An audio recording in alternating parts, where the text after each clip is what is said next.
Bismillahirrahmanirrahim. Assalamualaikum warahmatullahi wabarakatuh.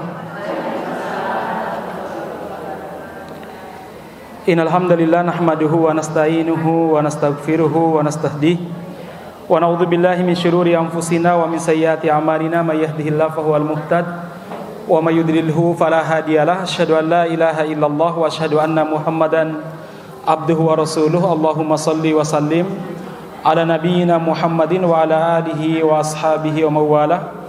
Rabbi shrah li sadri wa yassir li amri wahlul 'uqdatam min lisani yafqahu qawli. Allahumma anfa'na bima 'allamtana wa 'allimna ma yanfa'una wa zidna ilman wa ba'd. Para ummahat wal akhwat yang mudah-mudahan dirahmati Allah Subhanahu wa taala. Alhamdulillah, di kesempatan pagi yang sangat cerah ini kita dimudahkan oleh Allah Subhanahu wa taala untuk duduk bersama dalam rangka tawasau bil haq dan tawasau bis sabr. Mudah-mudahan duduknya kita dicatat sebagai amal soleh di sisi Allah Subhanahu wa taala. Salawat dan salam mudah-mudahan tercurahkan kepada baginda Nabi kita Muhammad sallallahu alaihi wasallam, kepada keluarga beliau, sahabat beliau, dan siapa saja yang istiqomah di atas petunjuk Nabi kita Muhammad sallallahu alaihi wasallam. Kita senantiasa berdoa kepada Allah, mudah-mudahan kita termasuk mereka yang diberi kemampuan untuk bisa menapaki petunjuk Nabi kita Muhammad sallallahu alaihi wasallam. Jamaah sekalian yang mudah-mudahan dirahmati Allah Subhanahu wa taala, alhamdulillah kita masih bisa melanjutkan majelis sirah kita, yaitu mempelajari dan mengkaji sejarah kehidupan Nabi kita Muhammad sallallahu alaihi wasallam yang merupakan teladan kita sepanjang zaman. Setiap hari kita berikrar raditu billahi robba wa bil islami dina wa bi Muhammadin nabiyya wa rasula.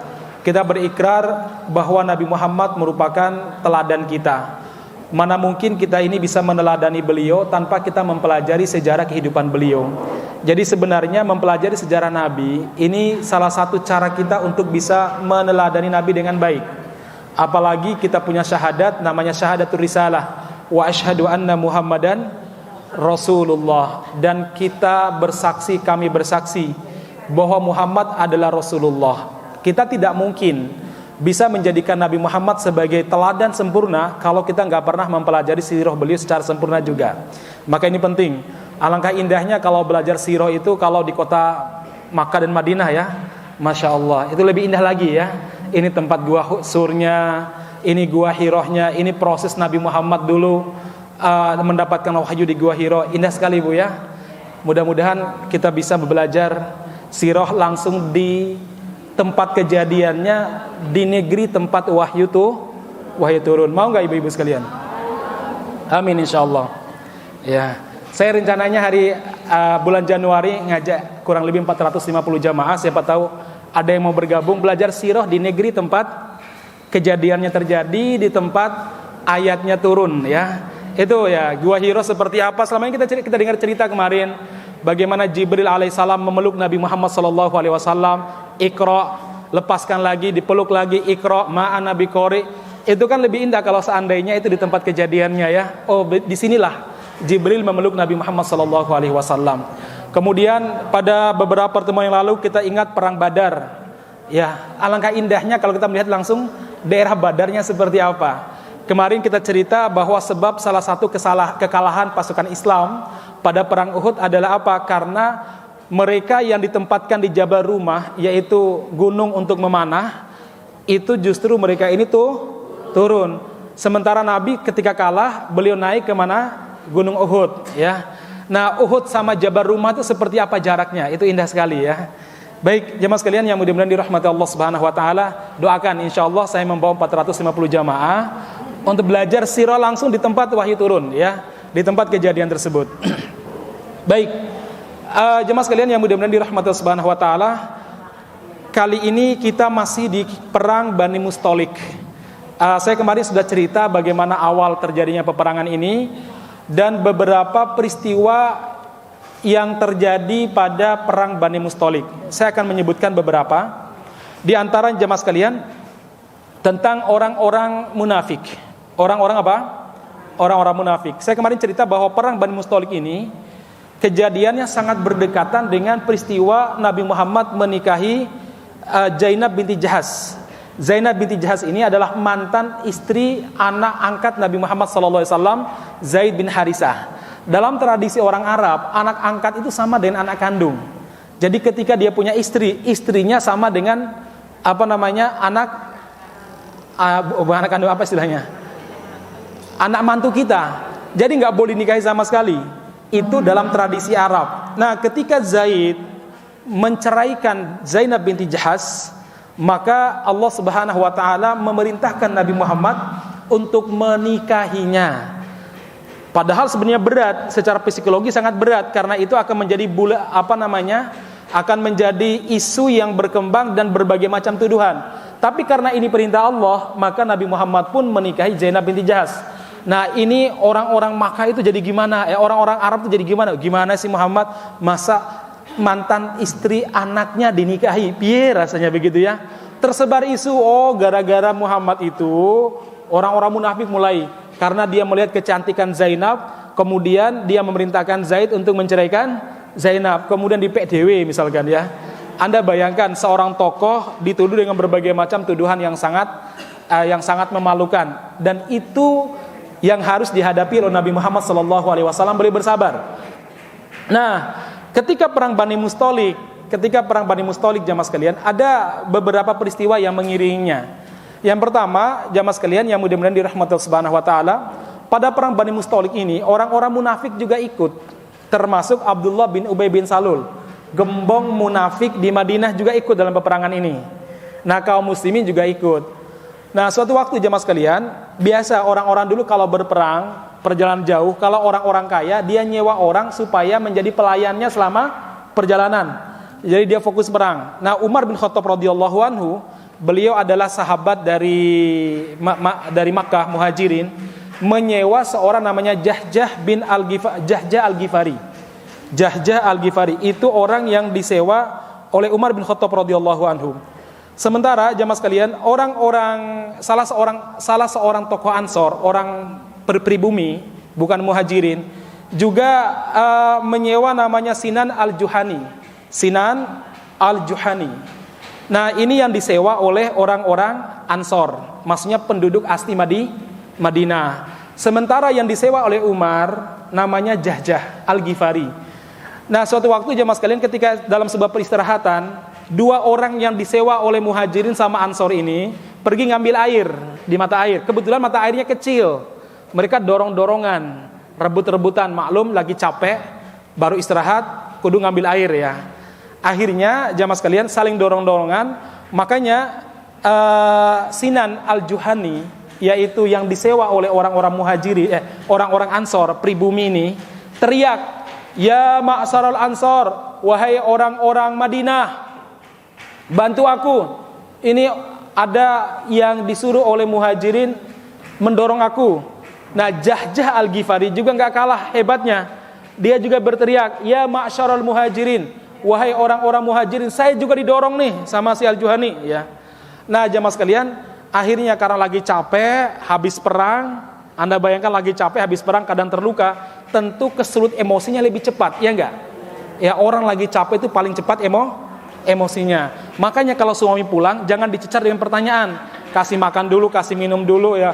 Kalau ada masalah nanti setelah kenyang ya, baru kemudian Anda mencecarnya dengan pertanyaan. Begitu, kalau enggak nanti emosinya solo, terjadilah perang dunia di rumah tangga kan. Nah, sama aja maksudnya. Itu ada kisahnya. Dulu ada salah seorang sahabiah namanya Ummu Sulaim.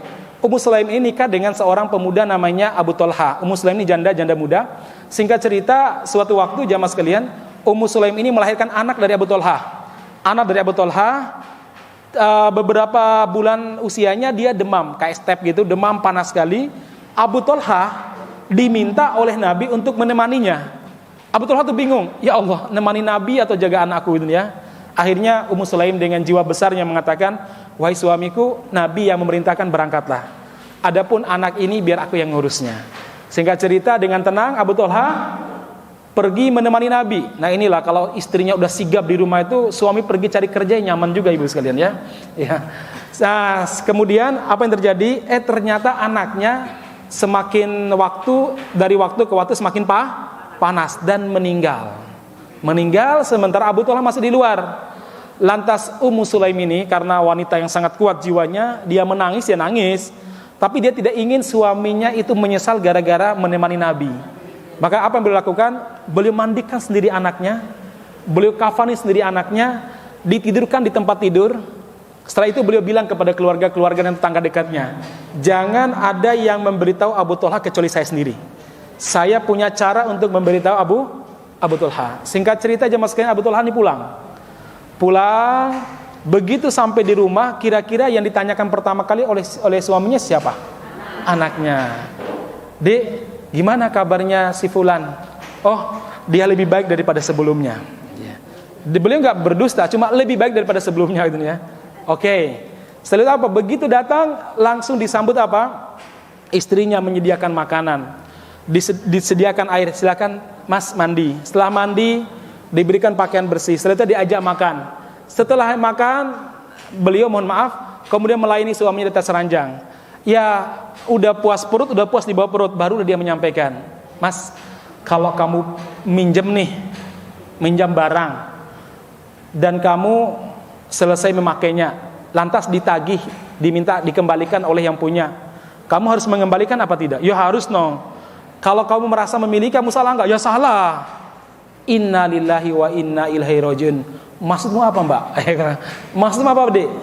Bukankah anak kita juga pinjaman dari Allah? Iya, terus kenapa?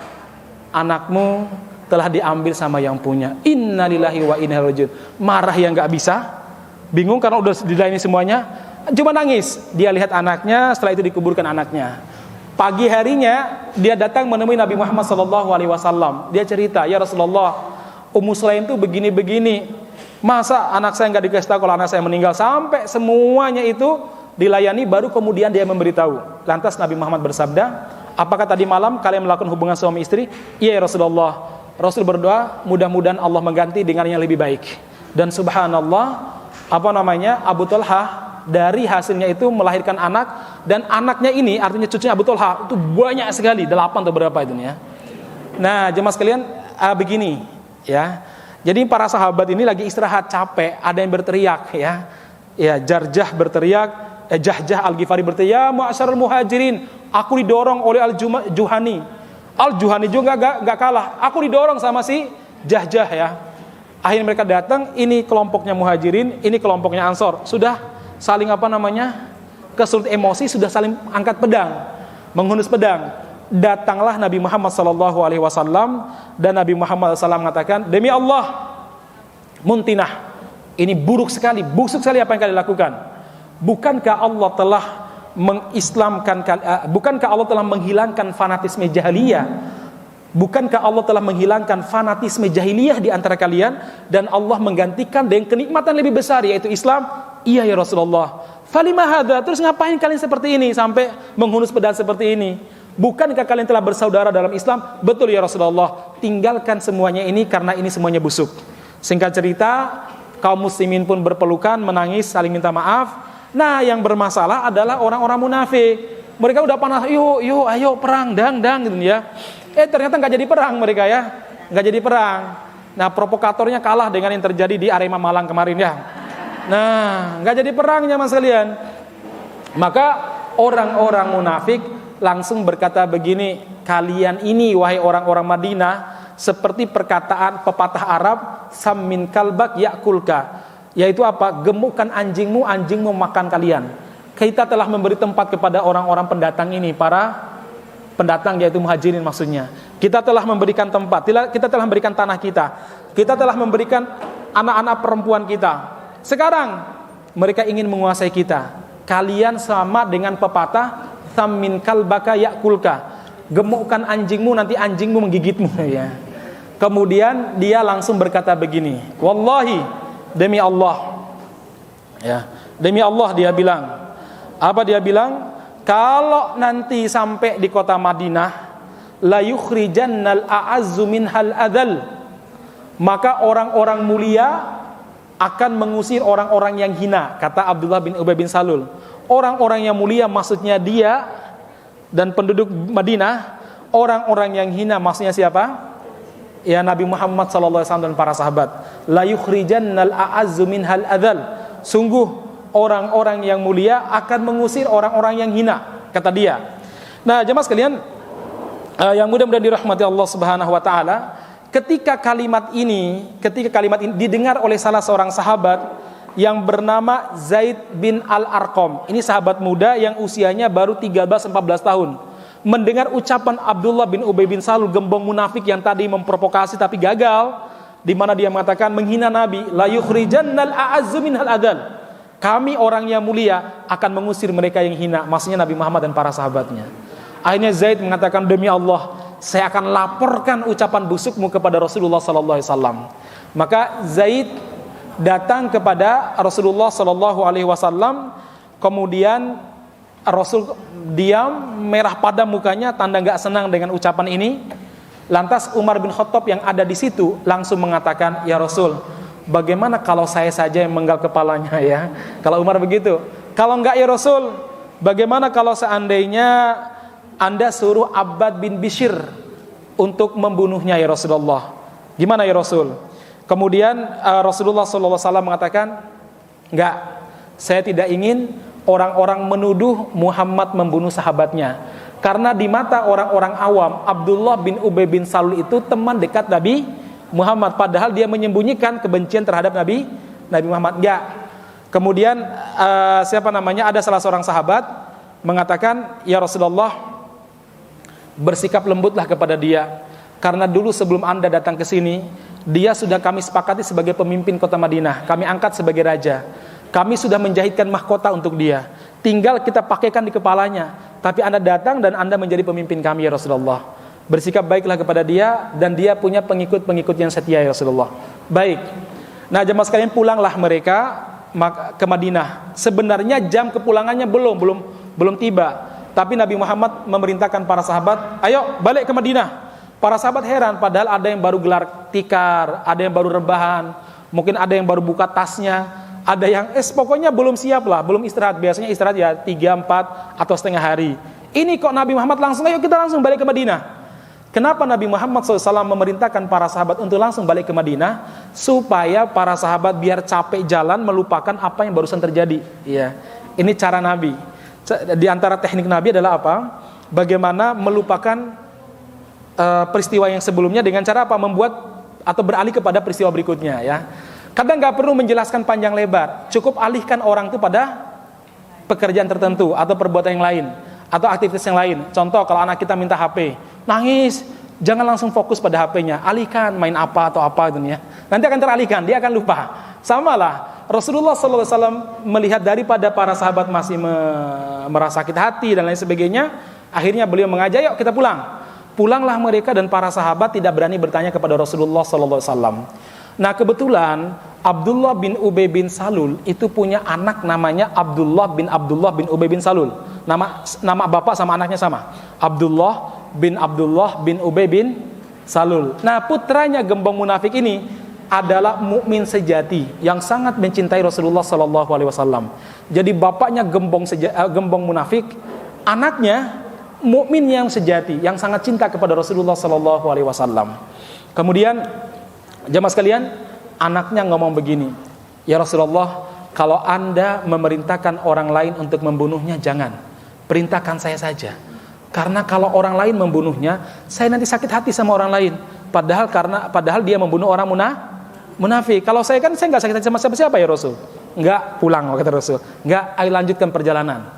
Nah, setiba di gerbang kota Madinah, sebelum masuk ke gerbang kota Madinah, sang anak yaitu bernama Abdullah bin Ubay bin Salul itu menghunus pedang menghalangi bapaknya dan mengatakan, wahai musuh Allah, kamu telah menghina Nabi dengan mengatakan kalau sampai di Madinah orang yang mulia akan mengusir orang yang hina. Orang yang mulia akan mengusir orang yang hina. Kamulah orang yang hina dan Nabi Muhammadlah orang yang mulia. Kamu tidak boleh masuk ke dalam kota Rasul ini sampai Nabi Muhammad mengizinkan kamu. Dia tuh bingung, wahai Abdullah, kamu anak saya. Iya, memang anak saya, anak Anda. Tetapi engkau telah menghina nabiku, ya. Engkau telah menghina nabiku dan engkau telah merendahkan nabiku. Saya tidak akan mengizinkan kamu untuk melewati pedang saya sampai Rasulullah mengizinkan kamu, agar kamu lihat siapa yang mulia dan siapa yang hina. Akhirnya jemaah sekalian, dia pergi balik lagi ke belakang karena Rasul di belakang. Dia balik ke belakang minta izin, ya Rasulullah, sesungguhnya anakku Abdullah, dia menghalangi saya masuk ke kota Madinah ya Rasul. Dia telah membentangkan pedangnya ya Rasulullah, dan dia telah menghunus pedangnya. Bagaimana ya Rasulullah? Kemudian Rasul mengatakan kepada Abdullah bin Salil, wahai anakku, izinkan bapakmu untuk memasuki kota Madinah. Kemudian anaknya, silakan.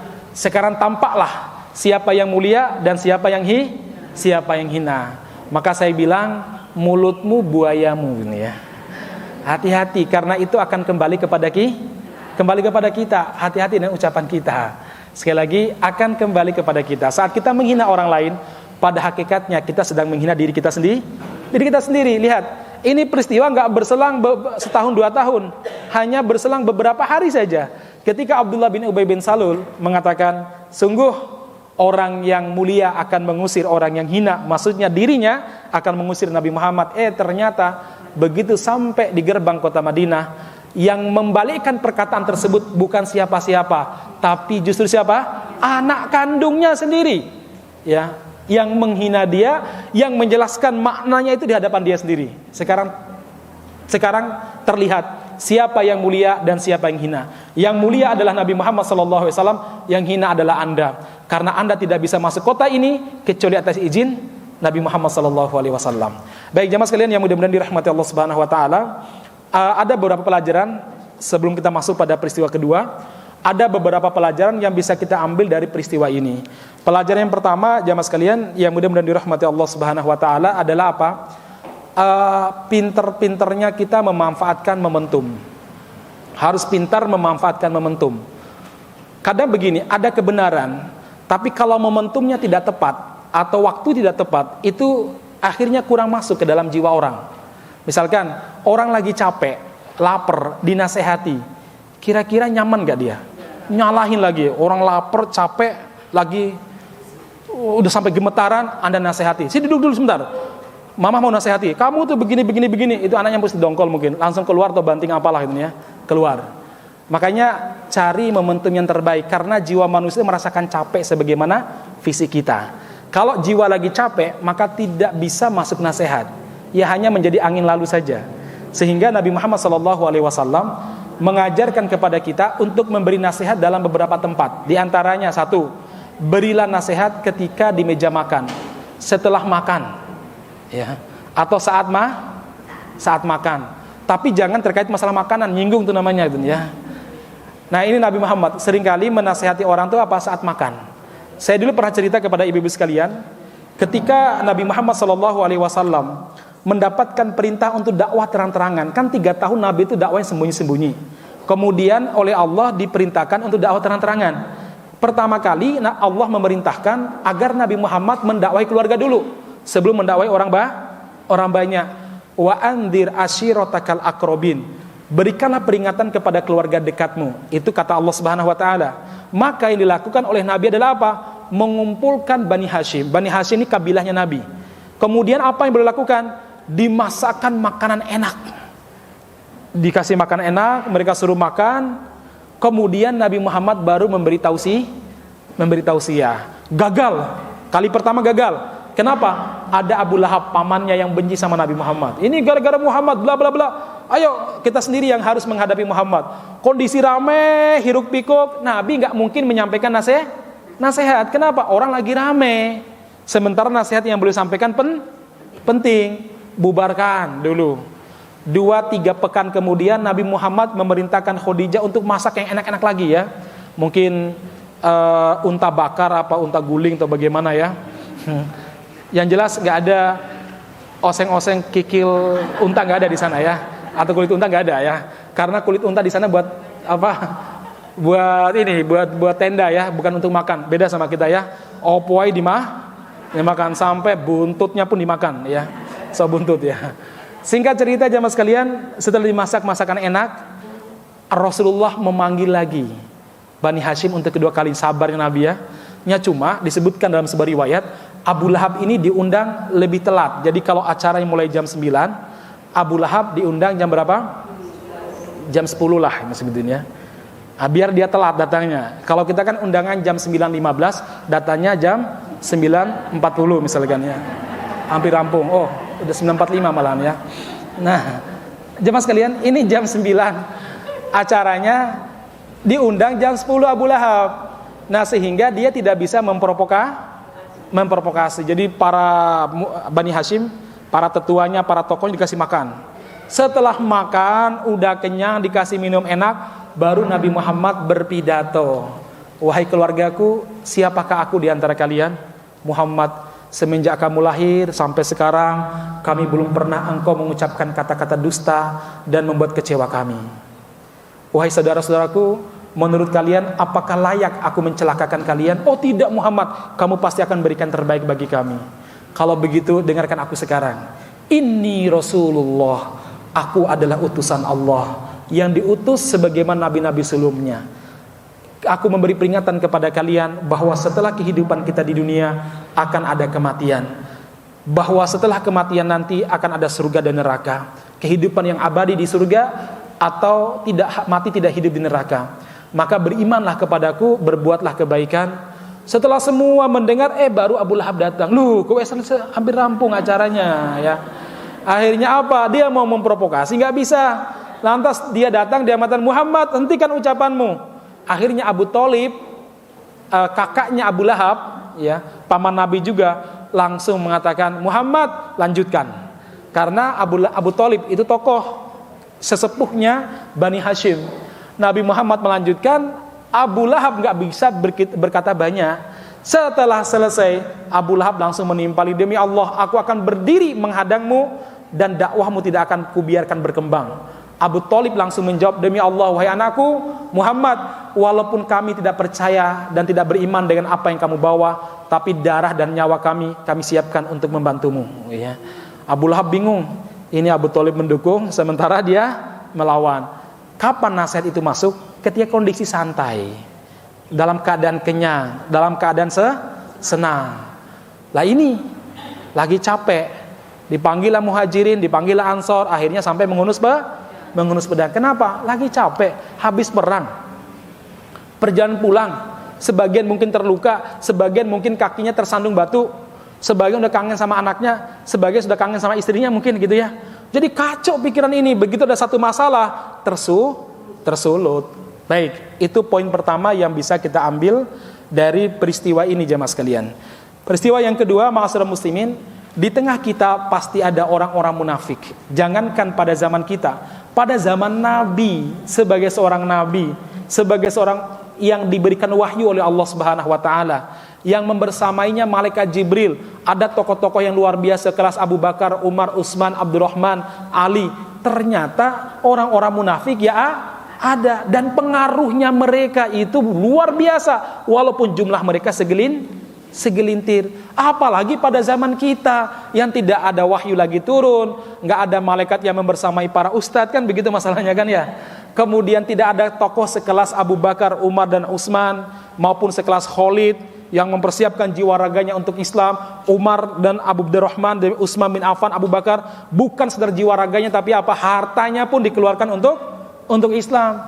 Tentu orang munafik lebih banyak dan pengaruhnya kepada umat Islam tentu lebih besar. Akhirnya muncul generasi Islam tapi tidak percaya Islam ya. Ada orang PKTP Islam tapi nggak percaya Islam. Ada Muslim tapi mengatakan semua agama sama. Ada Muslim tapi mengatakan bahwa nanti semua pemeluk agama masuk surga ya. Jadi terus seperti itu jemaah sekalian, akan terus ada Muslim tapi dia suka pergi ke dukun ya. Ada Muslim yang pergi nyembah kuburan. Jadi banyak kemunafikan terjadi di masyarakat kita. Dan tentu itu menyebabkan hubungan kita dengan sesama Muslim kadang renggang karena banyak provokasinya. Banyak yang menyebarkan desas-desus. Ini hati-hati nih ya. Baik jemaah sekalian, yang mudah-mudahan dirahmati Allah Subhanahu wa taala. Itu pelajaran yang kedua ya, hati-hati dengan orang-orang munafik. Dalam sebuah riwayat, Umar bin Khattab radhiyallahu anhu pernah mengatakan, "Inna mimma akhafu alaikum." Di antara perkara yang paling aku khawatirkan menimpa kalian, kata Umar, itu bukan musuh yang memiliki persenjataan yang lengkap, yang memiliki teknologi drone sampai bisa masuk ke dalam kamar kita, drone-nya sebesar capung misalkan, karena konon begitu sih ya. Bukan, tetapi yang paling dikhawatirkan oleh beliau Umar bin Khattab adalah apa? Munafikun alimul lisan.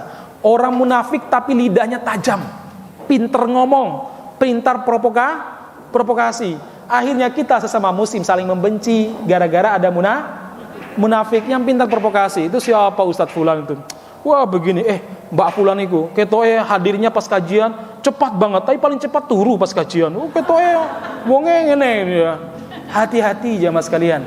Munafikun alimul lisan. Orang munafik lidahnya tajam. Itu betul-betul luar biasa.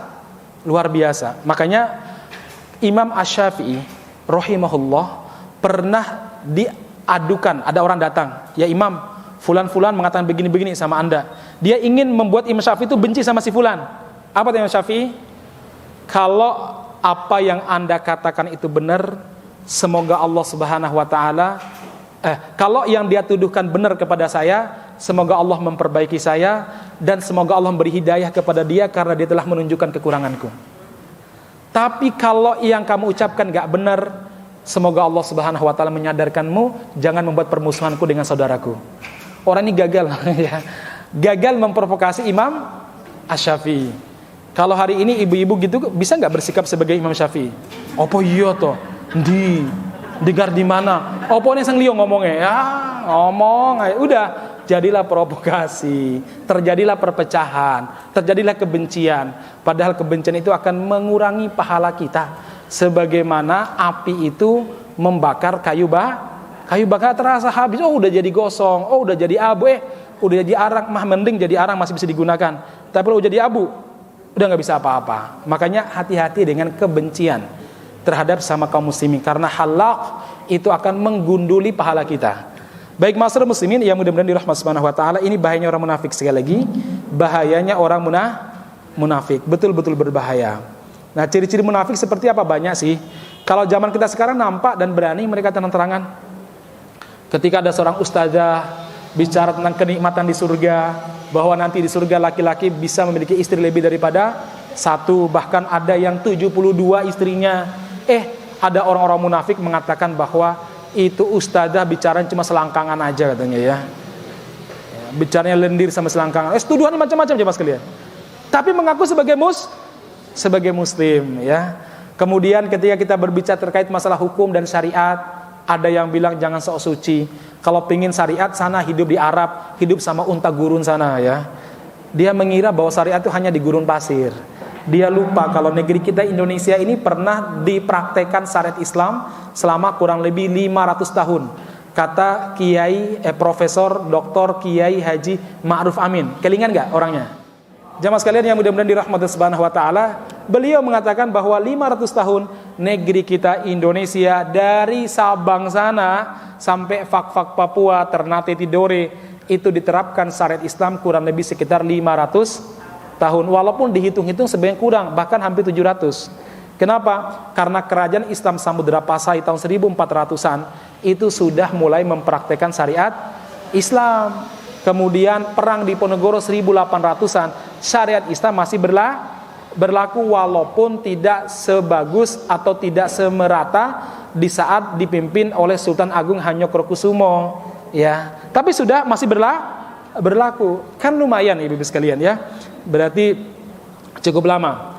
Masyarakat muslimin yang mudah-mudahan dirahmati Allah Subhanahu wa taala, ini terkait tentang pelajaran yang kedua. Hati-hati dengan provokasi orang-orang munafik, dan jangan sampai kita menjadi bagian orang yang suka provokasi.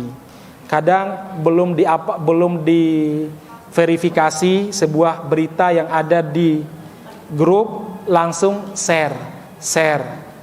Saya bilang jarimu harimaumu akan menerkam kamu. Hati-hati, kelak di hari kiamat akan dimintai pertanggungjawaban. Jadi kalau ada apa-apa di grup jangan langsung di-share. Yang satu itu. Yang kedua, jangan suka mengomentari hal-hal yang menyakitkan. Kalau Anda nggak bisa memberikan komentar yang baik, maka diam itu lebih baik. Jangan provokasi. Rasulullah SAW pernah bersabda, "Man kana yu'minu billahi wal yaumil akhir falyakul khairon aw liyasmut." Siapa yang beriman kepada Allah dan hari akhir, yang betul-betul iman kepada Allah, yakin dengan janji Allah, yakin dengan pahala-pahala dari Allah, yakin dengan hari akhir, siksa, ada surga, ada neraka, falyakul khairon, maka ucapkanlah kata-kata yang baik. Atau ada teman kita yang foto di habis kajian, postinglah hal-hal yang mendukung dia, mudah-mudahan berpahala mbak ya. Jangan Allah baru ngaji sekali wes ngono ya, nggak usah komentari begitu.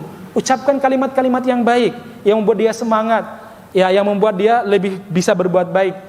Auliyasmut, atau apa? Diam ya. Diam kata Nabi, itu lebih baik. Karena sekali lagi, jari kita harimau kita, mulut kita adalah buaya kita.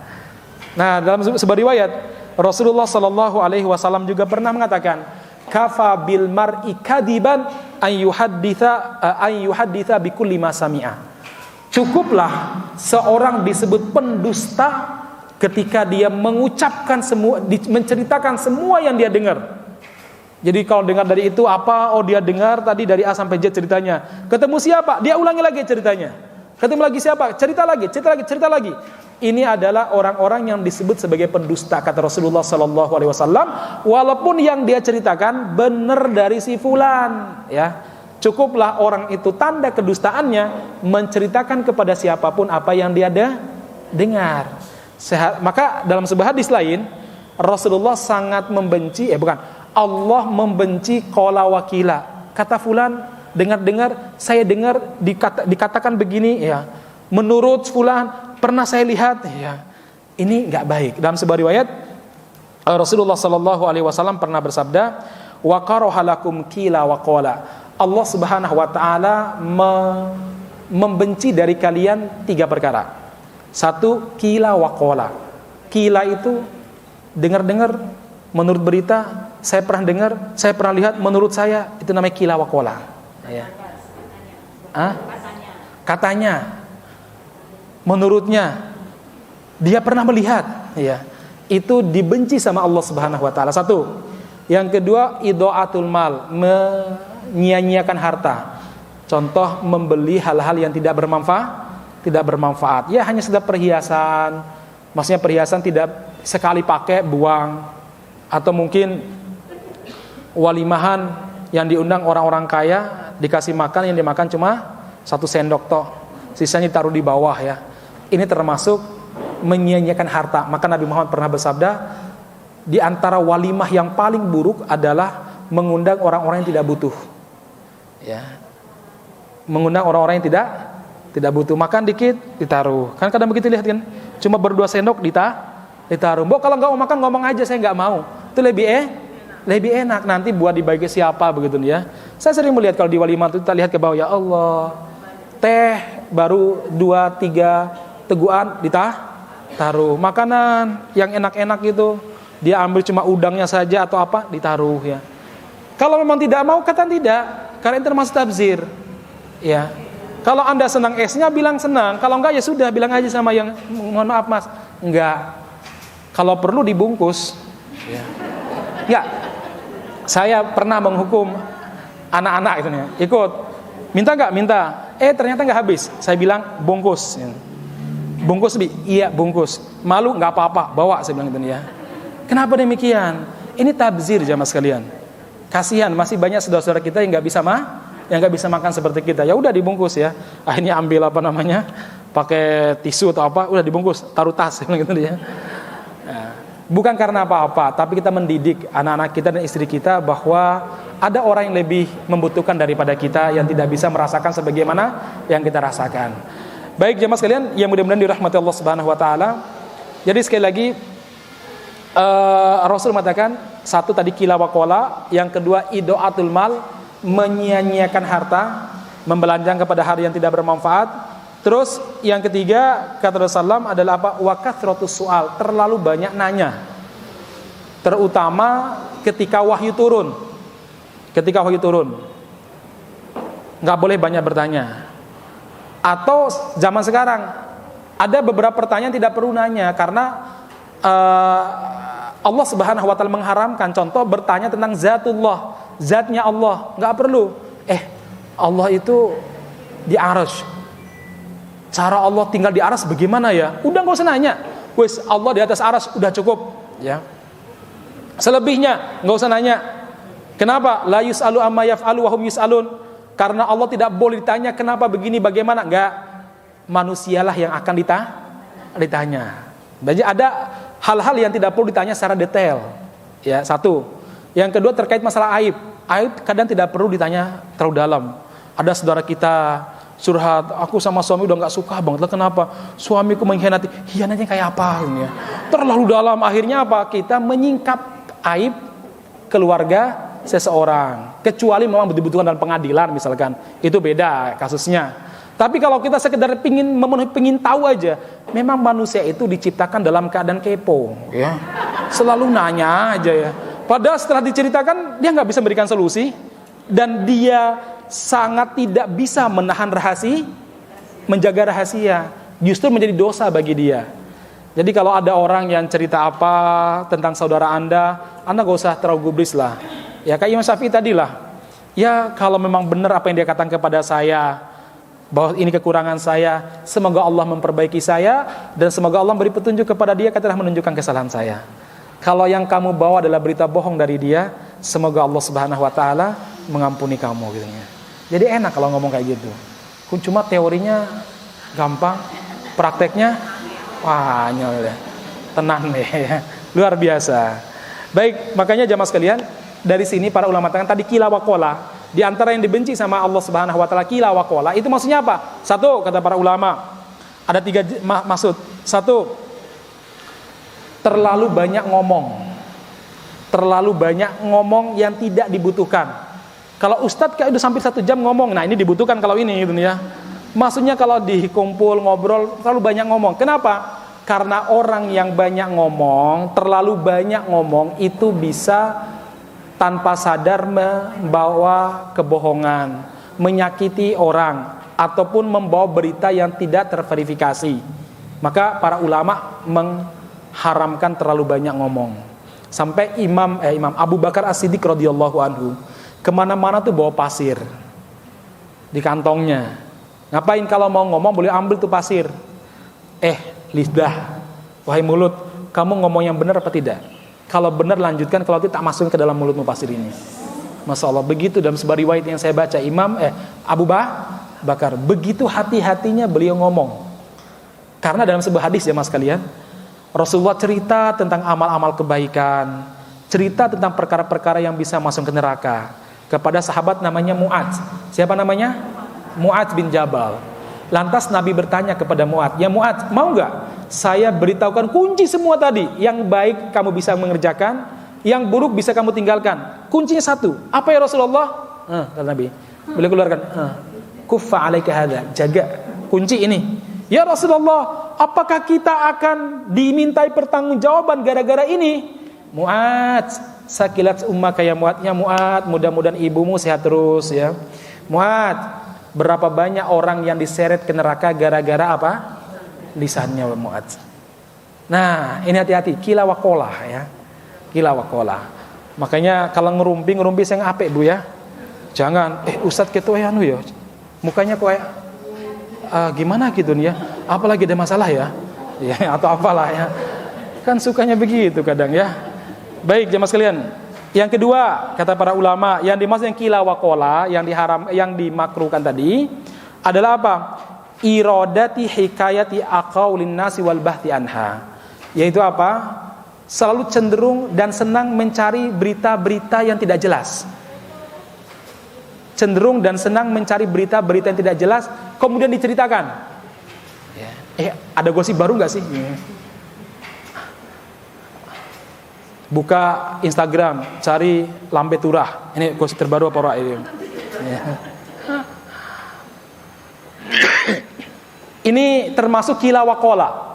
Kata para ulama, termasuk hal yang dibenci dalam syariat. Yaitu apa tadi? Mencari atau kepo kalau bahasa sekarang mungkin ya.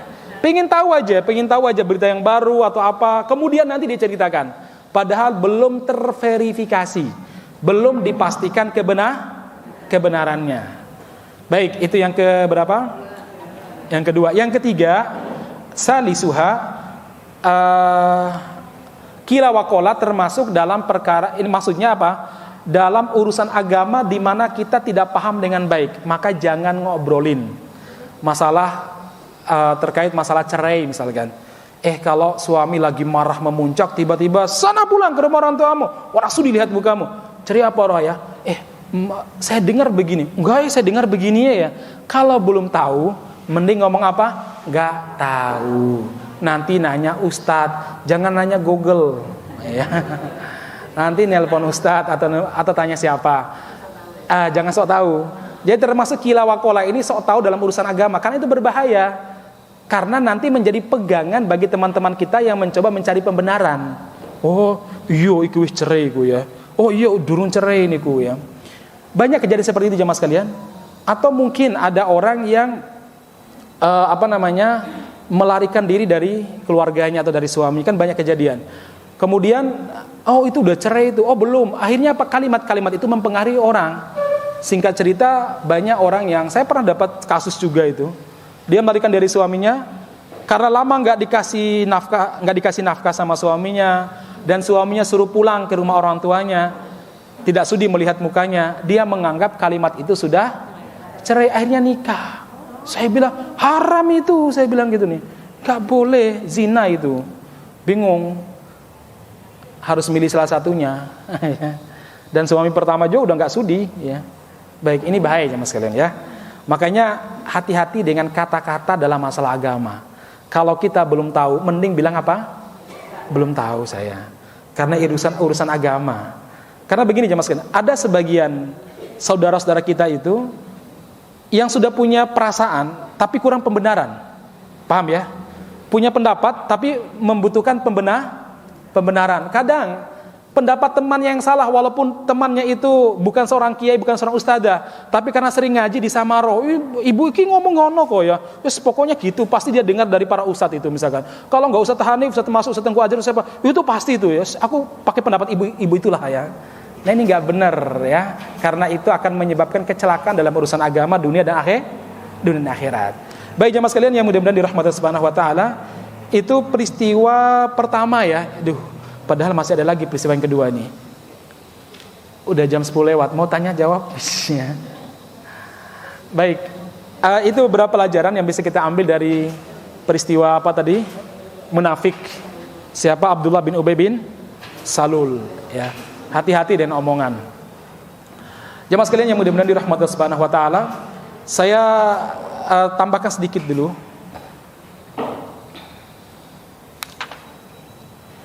Pelajaran yang luar biasa dari Nabi Muhammad SAW adalah apa? Terkait masalah problem solving. Apa bu? Problem solving. Bagaimana mencari solusi dari permasalahan. Jadi Nabi itu mengajarkan kepada kita bagaimana kita ini bisa menjadi problem solver. Kita ini menjadi orang yang bisa menyelesaikan masalah, bukan troublemaker-nya, bukan pembuat masalah. Tapi seorang muslim itu seharusnya menjadi apa? Penyelesai masalah, bukan penambah beban, bukan juga orang yang menambah masalah, tapi seharusnya menyelesaikan masalah. Dan itulah Rasulullah SAW. Walaupun para sahabat cara penyelesaian masalahnya beda-beda, tapi Nabi Muhammad itu mengambil cara yang terbaik. Kalau Umar tadi, ya Rasul penggal aja kepalanya, itu cara Umar. Kalau ada sahabat Sa'ad bin Mu'adz mengatakan, ya Rasul bersabarlah dengan dia. Itu cara penyelesaian masalah. Nah Rasul mengambil jalan tengah. Apa itu? Berikan ketegasan bahwa Nabi tidak suka dengan ucapan tersebut, tanpa harus menceraikan ataupun mencerai-beraikan pasukan. Karena dia punya pengikut. Caranya bagaimana? Cara Nabi apa? Cukup dengan wajah memerah, kemudian tidak menjawab, beliau langsung mengajak pulang. Ternyata problem solve itu gak semuanya dengan cerita, dengan kata. Kadang dengan senyuman atau dengan menampakkan muka yang tidak senang sudah cukup. Jadi kalau ibu-ibu misalkan ada anak atau apa membuat Anda mangkel atau jengkel itu, kadang teriak-teriak itu gak bermanfaat. Apalagi kalau anak-anak sudah usia kuliah, ya malah direkam mungkin. Ndang bu, direkam. Nanti dikirim ke Pak, tuh ibu ngomong apa itu yang misalkan ya. Tetapi cukup dengan apa namanya, wajah yang tidak senang atau mungkin mendiamkan sesaat, itu lebih efektif daripada teriak-teriak. Dan Nabi coba Anda lihat, Nabi tadi cuma wajah tidak suka, terus apa? Ayo pulang. Tidak perlu istirahat lama. Ternyata masalahnya selesai. Akhirnya para sahabat karena harus jalan lagi, naik kuda lagi, panas, capek, yang tadi itu lupa. Yang barusan mau perang tadi lupa. Nah, sama jamaah sekalian, dalam urusan rumah tangga, dalam urusan anak-anak kita juga demikian. Kadang untuk melupakan sesuatu yang sebelumnya, lakukan aktivitas berikutnya yang buat dia lupa dan lalai dengan peristiwa sebelumnya. Ini namanya problem solving. Kadang juga pernah jamaah sekalian, Aisyah pernah cemburu sama Rasul. Ya Rasul, Anda dari rumah Hafsah ya, atau rumah siapalah. Nabi nggak jawab, cuma senyum aja. Udah pergi itu ya.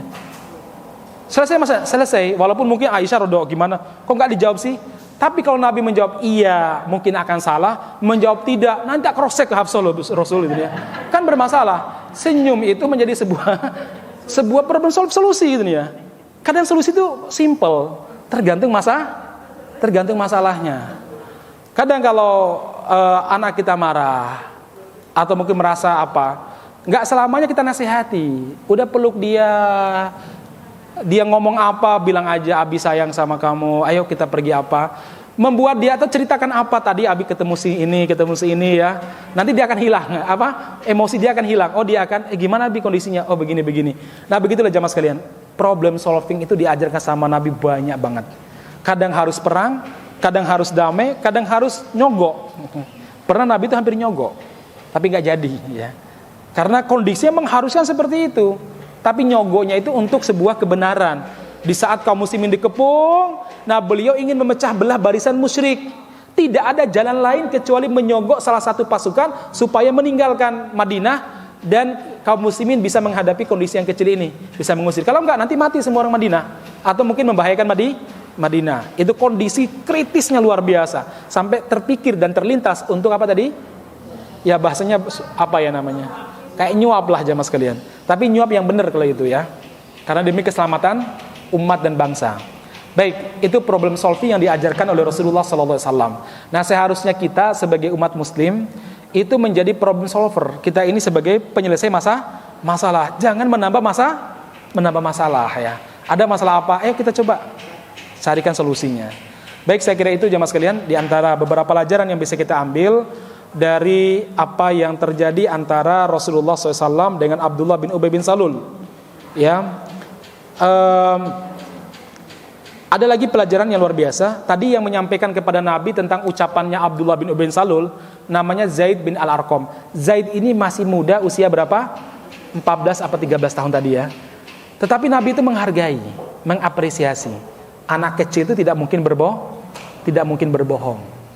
Walaupun Abdullah bin Ubay bin Salul sempat meralat, ya Rasul, boleh jadi anak kecil itu salah dengar ya Rasulullah. Rasul tidak menjawab. Rasul tidak mengatakan ia salah dengar, itu akan menyakitkan Zaid. Ya. Dan juga tidak mengatakan kamu bohong. Itu membuat Abdullah bin Ubay bin Salul mungkin akan menyusun kekuatan baru lagi yang membuat pasukan itu bisa berpecah belah. Ya sudah, beliau diam. Udah diam. Setelah apa? Ayo berangkat balik ke Madinah. Baik, jemaah sekalian, makanya begini, artinya sekecil apapun seseorang, kalau dia itu memberikan sumbangsi kepada kita, apresiasilah, hargai dia. Kadang kita sebagai orang tua atau yang sudah sepuh kurang peka dengan memberikan apresiasi kepada anak-anak. Padahal anak-anak itu kalau kita terbiasa berikan apresiasi, nanti dia juga akan terbiasa berterima kasih dan mengapresiasi orang tua. Ya, dan Nabi Muhammad mencontohkan bagaimana mengapresiasi Zaid bin Arqam. Ini kondisi yang sangat sulit. Nabi tidak menyalahkan Zaid dan tidak menyalahkan Abdullah bin Ubay bin Salul di situ. Cuma cukup menampakkan muka tidak senang kepada Abdullah bin Ubay bin Salul. Itu menunjukkan bahwa apa yang dikatakan oleh Zaid itu benar. Ya. Baik, barakallahu fiikum ajmain. Demikian para umat sekalian. Cukup? Baik, kalau cukup kita akhiri sampai di sini. Barakallahu fiikum ajmain. Kita tutup dengan doa kafaratul majelis. Subhanakallahumma rabbana bihamdika asyhadu an la ilaha illa anta astaghfiruka wa atubu ilaik. Walhamdulillahirabbil alamin. Assalamualaikum warahmatullahi wabarakatuh.